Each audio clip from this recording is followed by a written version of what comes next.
We've got the women's youth pair D final now. Over in lane 3 have Narragansett, Mile High in lane 4, Wayland Weston in lane 5, lane 6 River City, and in lane 7 Saint Ignatius Chicago.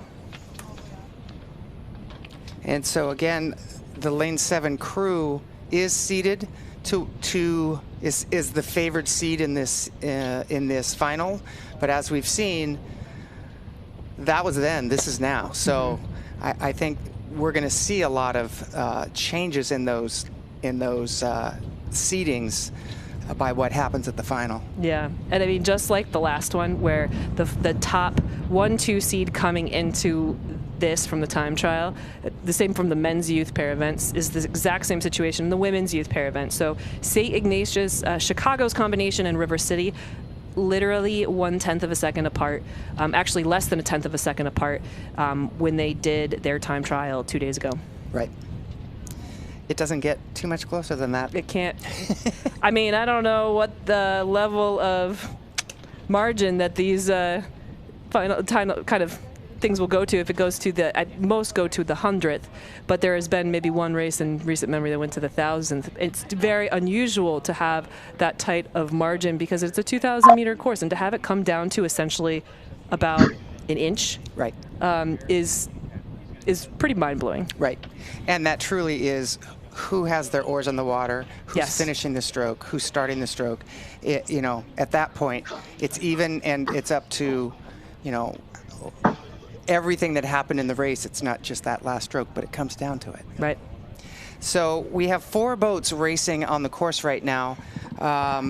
It looks like Narragansett is not in this race. So we have, again, St. Ignatius in 7, River City in 6, Wayland Weston in 5, Mile High 4, and those are our 4 competitors right now. And it looks like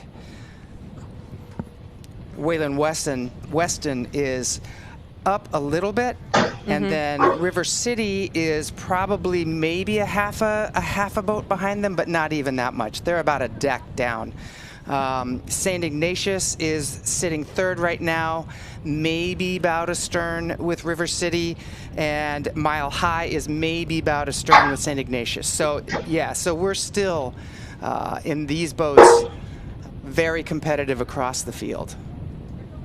Looks like Mile High has moved into a different lane, which isn't a problem because there isn't anybody in that lane, but it does slow them down to go sideways. So they can either stay there, which puts them a little further away from the competition they're going after, but it looks like right now they're steering back into their lane. Yep, making a correction. Yep. And so, you know, really also good part on the part of the whichever athlete's managing the steering there, because you want to be able to thread the buoys. Yes. At the right time so that the blades don't hit.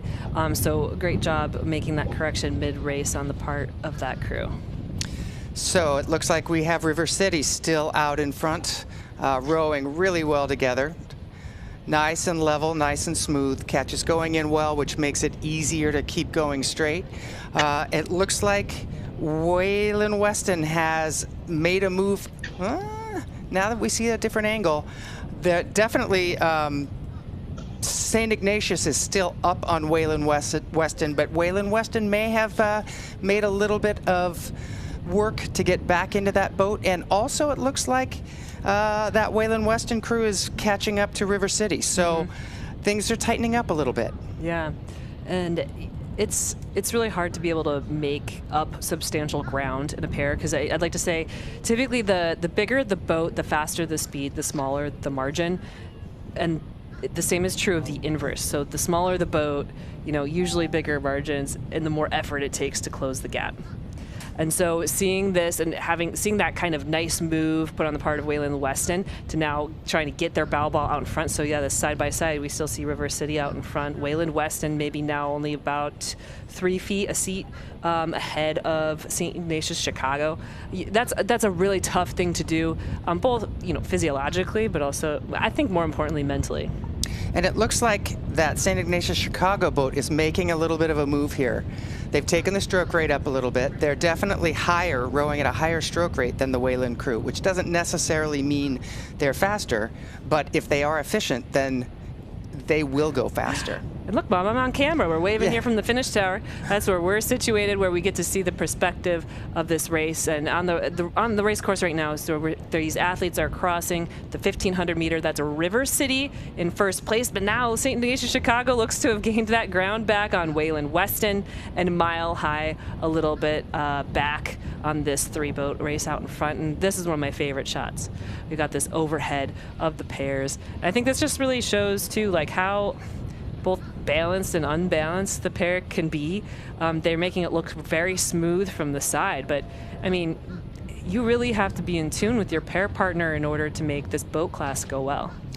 And to have high school athletes be able to row a pair this well, I can say that kudos to them and kudos to their coaches.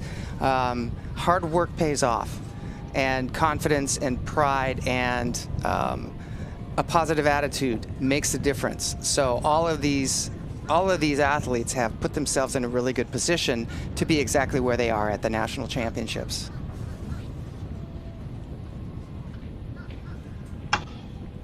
And we're coming towards the red buoys now. We're not quite there yet, but we're getting there.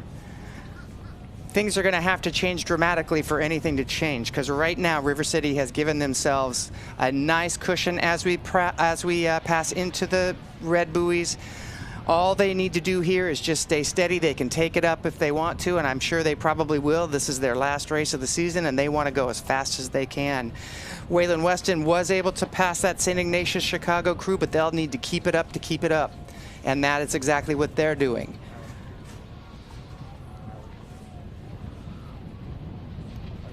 It looks like Waylon Weston is hanging in there. They're losing a little bit of ground, but they're certainly not, they are not slowing down. I think that St. Ignatius crew has done a great job of picking up speed. They got to keep it up, though.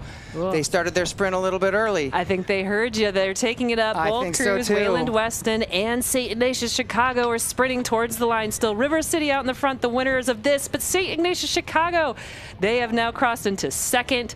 Waylon Weston in third. And a little bit back will be Mile High. And this is your places 25th through 28th in the country in the women's youth pair here at the 2025 Youth National Championships.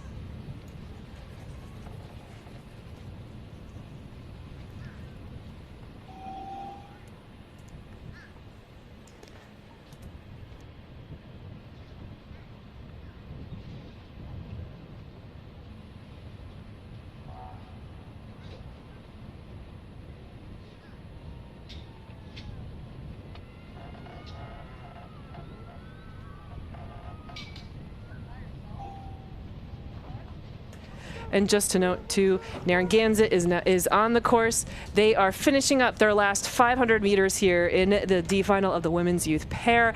They're on about level with the beach, coming towards the last 400 meters of their race, their last one.